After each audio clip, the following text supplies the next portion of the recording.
तो आज जो है आप हमारी ऑडियंस को ये बताइए कि ऐसा क्या है जिसकी वजह से कोई भी एकेडमिक में जो पीएचडी करता है, और क्योंकि आपने तो इंडस्ट्री में भी आप गए हैं, तो आपको क्या लगता है वहाँ पे क्यों हमें मतलब एज अ फ्रेशर ट्रीट किया जाता है, इतने 5 साल 10 साल का भी रिसर्च एक्सपीरियंस एकेडमिया का हो जाए तो according to you what do you think कि सिस्टेमिक लेवल से लेके हर लेवल पे मतलब कैसे जो है इंडिविजुअल लेवल पे चेंजेस आने चाहिए? इसमें मैं प्रियांक बताना चाहूंगा कि अगर देखा जाए, जैसे हमारे यहाँ के साइंटिस्ट हैं वो टॉक देने जाते हैं अलग अलग इंस्टीट्यूट में, अलग अलग यूनिवर्सिटीज में, तो मुझे ऐसा लगता है कि एक तो इंडक्शन कोर्स जो होते हैं कंपनीज के थ्रू वो इन लैब्स में होनी चाहिए।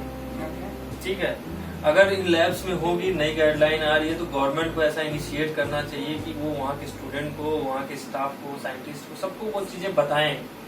ये हमारी कंट्री में भी नहीं, कहीं नहीं है, हमें रेगुलेटरी चीजें नहीं बताई जाती। और दूसरी चीज मैं अगर बताऊं आपको, तो साइंटिस्ट को ना पीएचडी भी अब ऐसी करानी चाहिए, ठीक है, जो कि मतलब ऐसा हो कि वो टेक्नोलॉजी, ठीक है, हम फेज मतलब एनिमल ट्रायल तक, प्री क्लिनिकल लेवल तक ही करते हैं, अगर ड्रग डेवलपमेंट की बात बता रहा हूँ, अगर उसमें काम कर रहे हैं तो वो ऐसा रेगुलेटरी नॉर्म्स के अकॉर्डिंग हो कि वो जस्ट डेटा ट्रांसफर कर दी जाए किसी इंडस्ट्री को, और वो फर्दर उसको फेज 1, फेज 2, फेज 3 में जाके काम कर सके। उससे क्या होगा कि वो जो लड़का है जिसने काम किया है वो तुरंत उस कंपनी में एब्जॉर्ब हो जाएगा, बिकॉज उसको पीछे का सारा बेसिक पता है। और सबसे इम्पोर्टेंट बात है कि वो हायर पैकेज पे होगा, राइट, क्योंकि कंपनी की नीड है वो, वहाँ उसको बेसिक भी पता होगा और रेगुलेटरी भी पता होगा। और जिसने एकदम 0 लेवल पे, प्री क्लिनिकल लेवल पे कर रखा है, वो मतलब 1, 2, 3 से मतलब निटी-ग्रिटी पता है बेसिकली काम।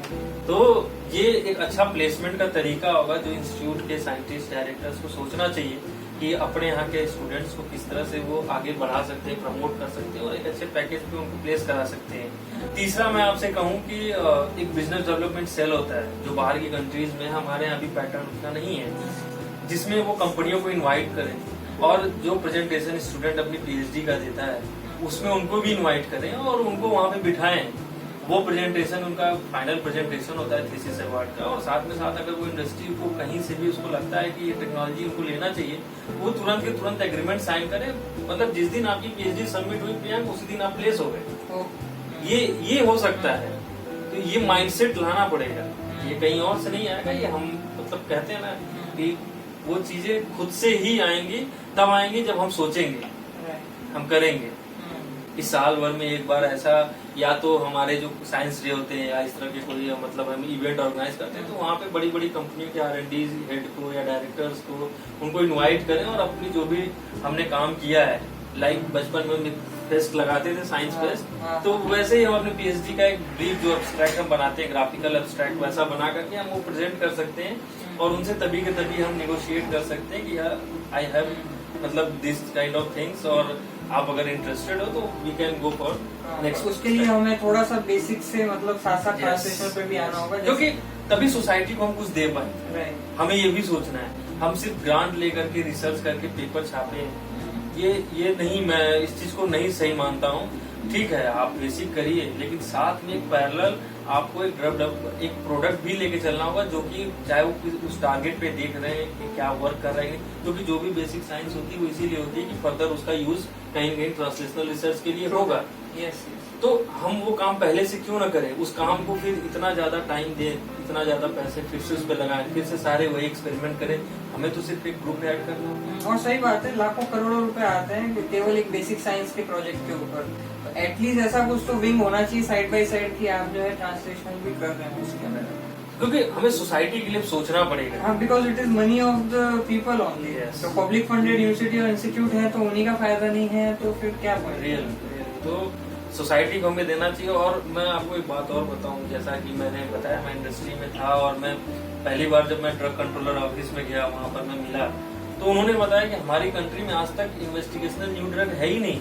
अच्छा, अभी तक हमने रिसर्च करके कोई ऐसा नहीं ड्रग बना करके दिया इस कंट्री को जो कि यहाँ के पैसे से बनी हो और यहाँ के लोग। मतलब सारी ड्रग जो है हम बाहर से बस प्रोक्योर करते हैं, बस बना देते हैं, लेकिन टेक्नोलॉजी वगैरह जो भी सब बाहर से आती है। अच्छा, और जबकि ऐसा नहीं, हमारे यहाँ के साइंटिस्ट में कोई कमी है, क्योंकि दूसरी तरफ इसरो के ही साइंटिस्ट है जो इंडिजिनस टेक्नोलॉजी लगाता है। देखिए वही है, वो अब सोच रहे हैं, वो सोसाइटी के लिए सोचना शुरू कर रहे हैं और उनका है शुरू से प्लान है। आप देखिए ना, इसरो का फोकस थोड़ी है कि मुझे पेपर बनाना है, है ना? नहीं है कि रॉकेट बनाना है Yes. बढ़िया से बढ़िया अपनी Yes. टेक्नोलॉजी, और सारे रॉकेट मतलब उन्होंने अपनी टेक्नोलॉजी से बनाए। तो ये मैंडेटरी करना चाहिए। मुझे तो ऐसा भी लगता है कि हर लैब को 10 साल का टाइम देना चाहिए और 10 साल में उनका आउटपुट लेना चाहिए कि what they are doing. Eventually product क्या है मार्केट Yes.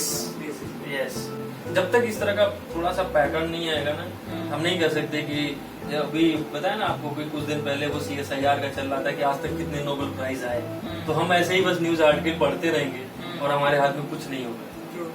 मुझे ऐसा लगता है कि आप बेसिक साइंस करो, साथ में ट्रांसलेशनल भी रखो, रेगुलेटरी का पूरा आपको इन्फॉर्मेशन होना चाहिए। आप डे 1 से लेकर के आप 5 इयर्स तक जाते हो, तब तक आपको एक चीज पता होनी चाहिए, करंट एकदम एवरीथिंग आपको अपडेट होना पड़ेगा अगर आप इंडस्ट्री के लिए सोचते हो। इसको ही लाना है हमारी गवर्नमेंट ऑफ इंडिया को, हमारे डायरेक्टर्स जो हैं उनको इन सब चीजों को इनिशिएट करना पड़ेगा। तब हम कह सकते हैं कि हाँ, हमारे इंडियन साइंटिस्ट कुछ ऐसा प्रोडक्टिव कर रहे हैं, कुछ ऐसा इनोवेटिव कर रहे हैं जो कि सोसाइटी और वेलफेयर के लिए आ रही हैं। अदरवाइज हम सिर्फ और सिर्फ पब्लिकेशन तक लिमिट बना। तो that was really insightful doctor Prabhat, और मेरे लिए बहुत इंसाइटफुल था और मुझे बहुत कुछ सीखने को मिला, and I hope same holds true for you people as well. तो आज के लिए इतना ही, फिर आपसे मुलाकात होगी। जय विज्ञान।